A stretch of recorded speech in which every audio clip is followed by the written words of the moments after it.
Bismillahirrahmanirrahim. Assalamualaikum warahmatullahi wabarakatuh. Berita Al-Hijrah 31 Oktober bersama saya Ardi Herman Marzi dan berikut tajuk utama untuk malam ini. Malaysia berdepan gelombang kecil peningkatan kes COVID-19.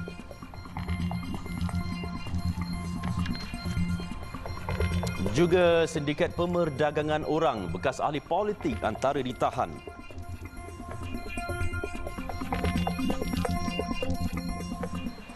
Malaysia sedang berdepan gelombang kecil peningkatan kes COVID-19 susulan penemuan subvarian Omicron XBB di negara ini. Menteri Kesihatan Khairi Jamaluddin Abu Bakar berkata bilangan kes baru COVID-19 juga meningkat sebanyak 16.5%. Beliau berkata berdasarkan data harian, bilangan kes baharu COVID-19 meningkat sebanyak 16.5%, iaitu dari 14,525 kes pada Minggu Epidemiologi ME42 kepada 16,917 kes pada ME43, iaitu dari 23 Oktober hingga 29 Oktober. Jumlah kemasukan pesakit COVID-19 ke fasiliti kesihatan hospital awam bagi setiap 100,000 penduduk juga menunjukkan peningkatan sebanyak 14.3% pada ME43 berbanding ME42. Kita mengesyaki bahawa yang mendorong kenaikan ini adalah daripada subvarian XBB yang telah pun menjadi punca kepada gelombang di Singapura baru-baru ini. Singapura telah baru melalui satu gelombang XBB yang telah mengambil masa dalam 3 hingga 4 minggu untuk menurun, dan barangkali kita juga berdepan dengan jangkitan yang merebak daripada XBB. Setakat ini kita telah pun kesan 4 kes XBB di bawah penjujukan genom yang dilaksanakan oleh IMR, Institute of Medical Research. Sementara itu, beliau berkata terdapat 4 kes jangkitan tempatan varian Omicron XBB yang telah dikesan oleh Kementerian Kesihatan Malaysia KKM yang melibatkan 3 lelaki dan seorang perempuan warga negara berumur antara 25 hingga 51 tahun dari Selangor dan Negeri Sembilan. Beliau berkata keempat-empat kes dikesan positif COVID-19 menerusi surveilan penjujukan genom dengan kesemua mereka berada dalam kategori 2, iaitu mengalami gejala demam, batuk, sakit tekak dan selesema yang sederhana. Katanya 1 daripada 4 kes tersebut merupakan kes jangkitan semula dan kesemua mereka telah menjalani isolasi selama 7 hari serta semua kontak rapat juga telah dikenal pasti. Justru Khairi mengingatkan orang ramai supaya sentiasa berwaspada dan lebih berhati-hati terutama dengan situasi negara yang sedang memasuki fasa kempen pilihan raya umum ke-15 PRU15 yang akan melibatkan banyak majlis dihadiri masyarakat setempat. Kementerian Kesihatan Malaysia membuat keputusan untuk sekali lagi mengingatkan masyarakat bahawa kita masih dalam fasa peralihan ke endemik. Dan seperti mana yang saya sebut berulang kali, gelombang jangkitan ini akan datang dan pergi. Malang dia, kebetulan timing dia adalah serentak dengan pilihan raya umum. Ya. Sebab itulah saya telah buat keputusan pada hari ini untuk memberi nasihat daripada Kementerian Kesihatan kepada orang ramai bahawa trend kes sekarang ini semakin meningkat. Berhati-hati, be careful, ya. Beliau ditemui media di majlis penyerahan sumbangan bantuan ubat-ubatan daripada Malaysia kepada Republik Sosialis Demokratik Sri Lanka di Ibu Pejabat Kementerian Kesihatan Malaysia Putrajaya siang tadi. Sumbangan ubat-ubatan bernilai RM288,610 diberikan ke arah pengukuhan hubungan dua hala antara kedua-dua negara. 13 buah kedai termasuk sebuah kedai menjual emas musnah dalam kebakaran di Jalan Pasar Pekanbaru Serdang awal pagi tadi. Pengarah Jabatan Bomba dan Penyelamat Malaysia JBPM Selangor, Nur Azam Khamis berkata pihaknya menerima maklumat berhubung kebakaran melibatkan kedai separa papan itu pada 4.15 pagi tadi. Menurutnya, sepasukan anggota dari Balai Bomba dan Penyelamat Serdang, Bandar Tun Hussein On, Bangi dan Seksyen 7 tiba di tempat kejadian kira-kira 10 minit selepas menerima panggilan. Sejurus tiba, bomba mendapati kebakaran melibatkan 70% dan merebak ke kedai yang berhampiran. Antara kedai yang musnah termasuk sebuah kedai perkakasan, bengkel motosikal, bengkel kereta, klinik, kedai serbaneka 24 jam dan 2 buah kedai emas. Bagaimanapun tiada kecederaan mahupun kemalangan jiwa dilaporkan. Bomba mengambil masa kira-kira 1 jam untuk mengawal kebakaran. Baik, susulan video tular yang memaparkan seorang lelaki membelasah seorang remaja perempuan yang didakwa berlaku di sebuah kompleks sebeli belah di Kota Kinabalu. Polis menggesa individu yang terbabit dalam video tular berkenaan supaya tampil membantu siasatan. Ketua Polis Daerah Kota Kinabalu, Asisten Komisioner Muhammad Zaidi Abdullah berkata, siasatan terperinci berhubung video berkenaan sedang dijalankan. Menurutnya, orang ramai yang mempunyai maklumat mengenai video itu juga diminta menyalurkan maklumat bagi menentukan kesahihannya. Setakat ini, tiada laporan polis mengenai kejadian itu diterima. Polis juga belum dapat mengesahkan sama ada kejadian itu berlaku di Kota Kinabalu atau sebaliknya. Semalam tular sebuah video di media sosial yang memaparkan seorang lelaki menampar dan menendang seorang perempuan. Menerusi video berdurasi 18 saat itu, lelaki terbabit dilihat menampar muka dan memukul mangsa dengan selipar berkali-kali selain menendang bahagian pinggangnya. Perbuatan ganas itu menerima kecaman, menimbulkan kemarahan orang ramai dan dikecam warganet. Susulan tragedi rempuhan yang mengorbankan lebih 150 nyawa di Korea Selatan, Kementerian Luar Negeri telah menghubungi dan sedang bekerjasama dengan pihak berkuasa Korea Selatan dalam memastikan kesahihan dakwaan terdapat rakyat Malaysia yang terkorban dalam insiden tersebut. Tindakan itu dibuat susulan status yang tular di media sosial yang mendakwa terdapat rakyat Malaysia yang terkorban akibat organ pecah setelah dipijak dalam insiden itu. Status tular yang dibuat naik seorang rakyat Korea itu mendakwa rakannya yang merupakan pelancong Malaysia tidak dapat dihubungi selepas memberitahu akan menghadiri acara sambutan Halloween tersebut. Dalam pada itu, Kementerian Luar melalui Kedutaan Malaysia di Seoul akan terus memantau situasi terkini. Rakyat Malaysia yang memerlukan bantuan konsular atau ingin mengetahui perkembangan semasa boleh menghubungi pihak kedutaan di talian yang tertera. Baik, seorang bekas ahli politik yang bertanding pada pilihan raya umum ke-14 antara 11 individu ditahan bagi membantu siasatan berhubung sindiket pemerdagangan orang. Sindiket itu berselindung di sebalik pusat pemulihan alkohol dan dadah di Pulau Pinang. Ketua Polis Pulau Pinang, Datuk Muhammad Syuhaili Muhammad Zain berkata ahli politik berusia 50-an itu ditahan selepas pusat pemulihan di daerah seberang Perai Selatan SPS itu diserbu sepasukan anggota dari Jabatan Siasatan Jenayah Ibu Pejabat Polis Kontijen IPK Pulau Pinang menerusi op pintas yang dijalankan sekitar jam 12.10 tengah malam. Dalam serbuan itu, 7 individu disyaki mangsa pemerdagangan orang berjaya diselamatkan. Seorang lelaki ditahan. Polis kemudian membuat tangkapan susulan di Kedah dan di daerah Timur Laut, seterusnya berjaya menyelamatkan keseluruhan mangsa seramai 13 individu berusia antara 22 hingga 62 tahun. Siasatan mendapati sindiket berkenaan yang beroperasi hampir 2 tahun lalu itu menyasarkan individu yang mempunyai masalah ketagihan dadah dan alkohol. Pemeriksaan fizikal pihak polis mendapati kebanyakan mangsa mempunyai kesan kecederaan akibat dipukul. Diserahkan kepada satu pusat pemulihan yang dikatakan supaya mendapat rawatan. Tetapi sebaliknya mereka ini telah digunakan sebagai buruh dan telah daripada apa soal siasat, soal selidik yang kita buat bersama mangsa, mereka ini tidak mendapat rawatan, sebaliknya diseksa.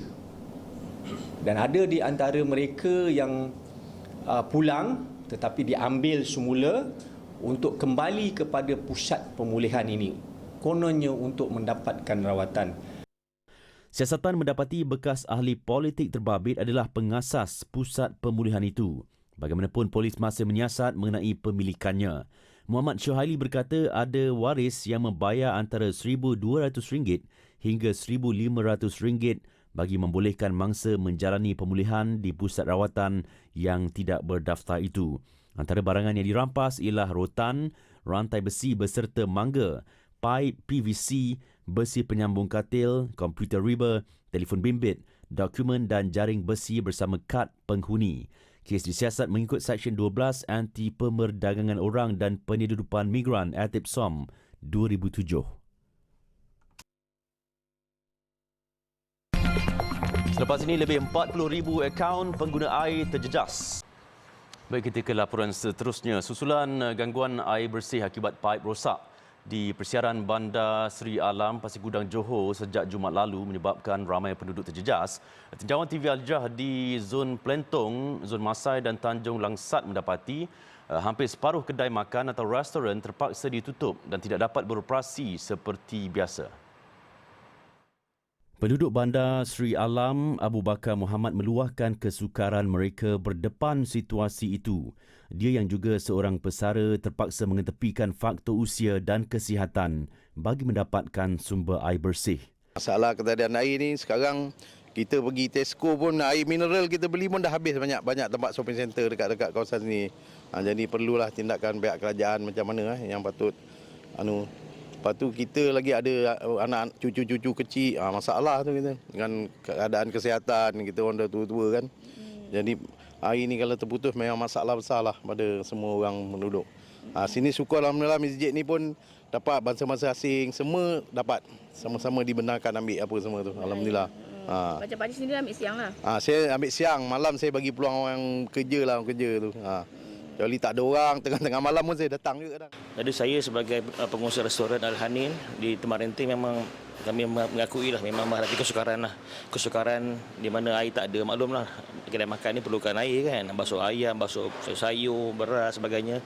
Jadi bila air tak ada kami memang susah lah. Dan semalam kami cuti.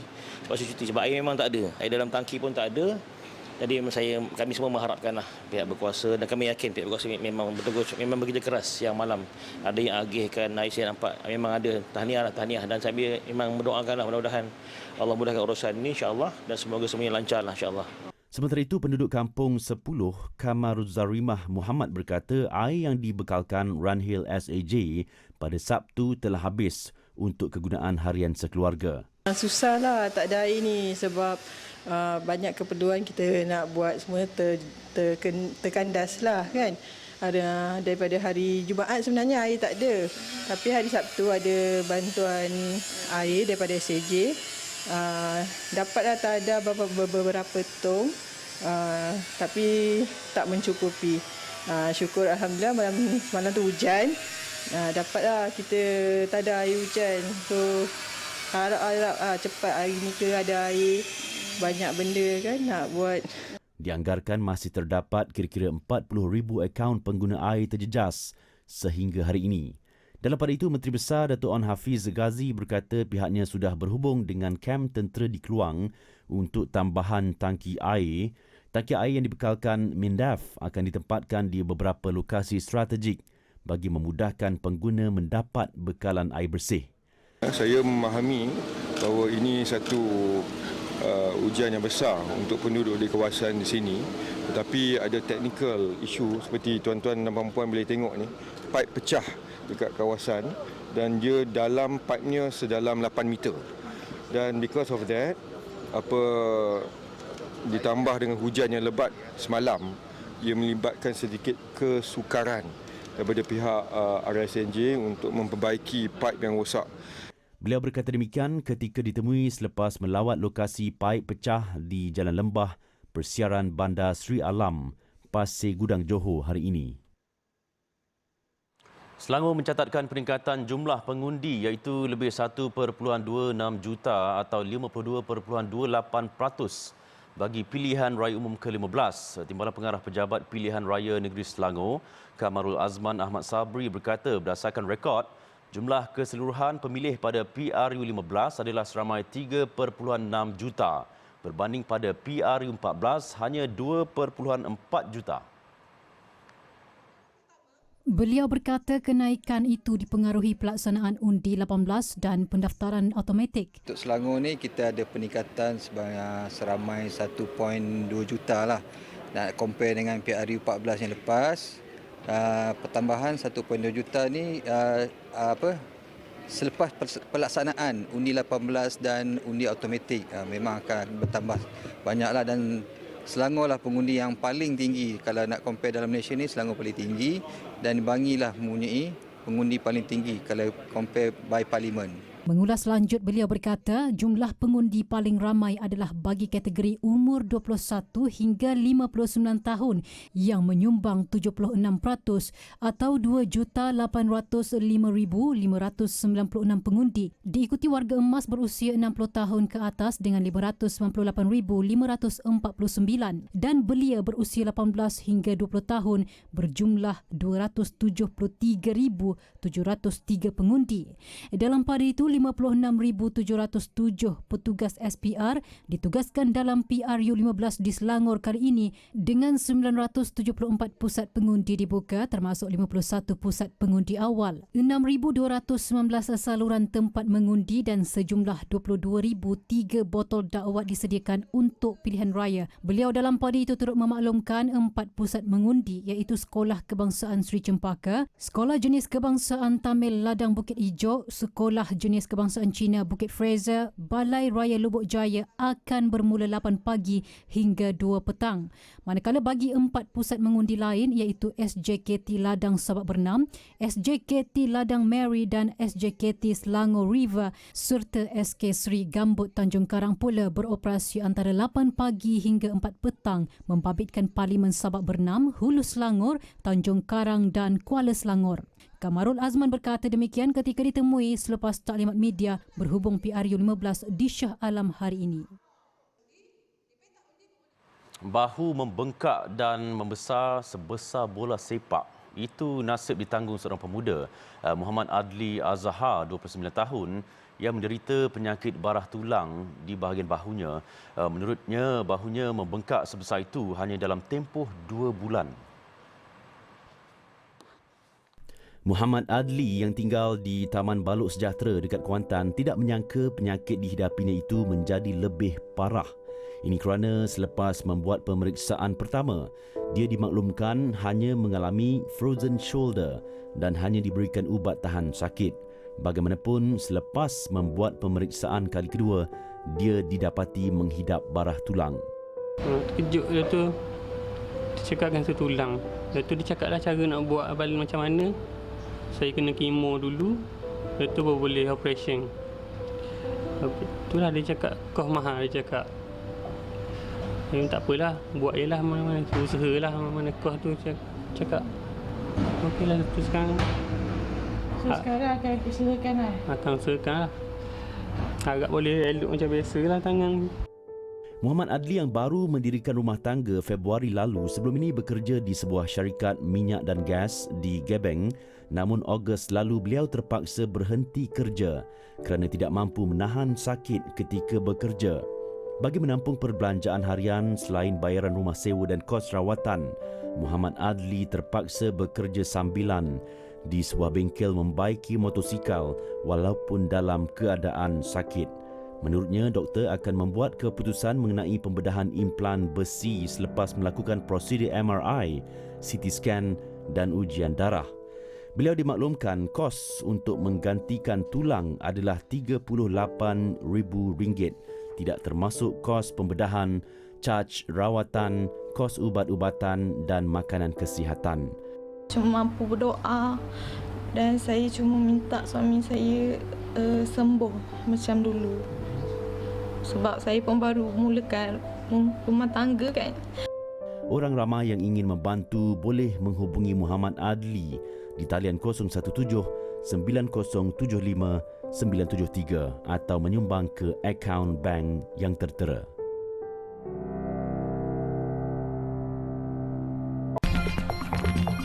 Baik, seketika nanti jambatan gantung runtuh. Lebih 140 orang terbunuh selepas jambatan gantung runtuh di Morbi, negeri Gujarat, India. Ketika kejadian dilaporkan lebih 500 berada di atas jambatan itu sedang meraihkan upacara keagamaan. Insiden berlaku sekitar jam 6.40 petang semalam waktu tempatan susulan kejadian ratusan orang terhumban ke dalam sungai Matthew yang kebanyakannya adalah wanita dan kanak-kanak. Jambatan berusia 150 tahun itu dilaporkan tiba-tiba runtuh sebelum tenggelam. Setakat ini dilaporkan lebih 80 orang berjaya diselamatkan. Jambatan itu runtuh selepas hanya 2 hari dibuka semula selepas menjalani proses baik pulih selama 7 bulan.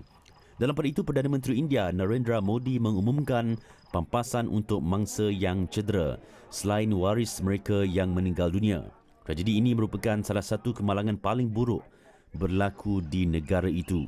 Jambatan sepanjang 232 meter dan 1.5 meter lebar itu dibina pada 1880 oleh penjajah British.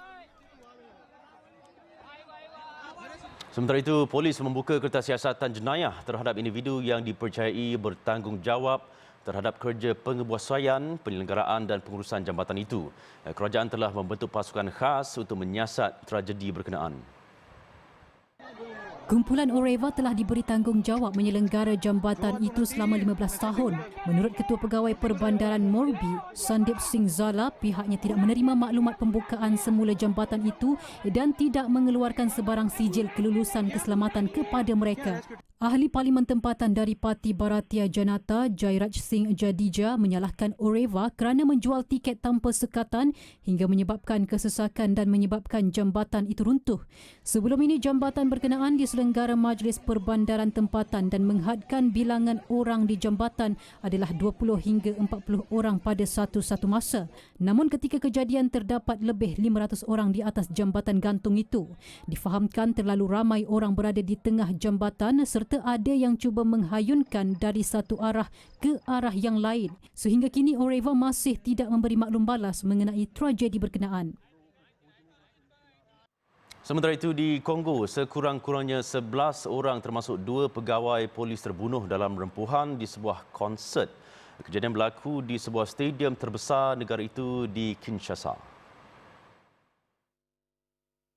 Insiden berlaku di Stadium Martyr seketika konsert artis Afrika terkenal dunia Fally Ipupa yang juga anak kelahiran Kinshasa berlangsung. Stadium itu penuh sesak dengan pengunjung melebihi kapasiti 80,000 orang. Sebelum itu, pasukan keselamatan dilapor melepaskan gas pemedih mata dalam usaha menyuraikan orang ramai yang dilapor bertindak ganas di luar stadium. Kematian dilaporkan berlaku akibat rempuhan dan mereka lemas. Bagaimanapun punca siasatan, insiden masih dijalankan. Baik, sekian berita Al-Hijrah. Jangan lupa ikuti kami di platform media sosial seperti Facebook, Instagram, Twitter, YouTube dan TikTok serta layari alhijrahnews.com untuk lagi berita-berita pilihan dan eksklusif. Saya Adi Herman, kita jumpa lagi. Assalamualaikum warahmatullahi wabarakatuh. Selamat malam.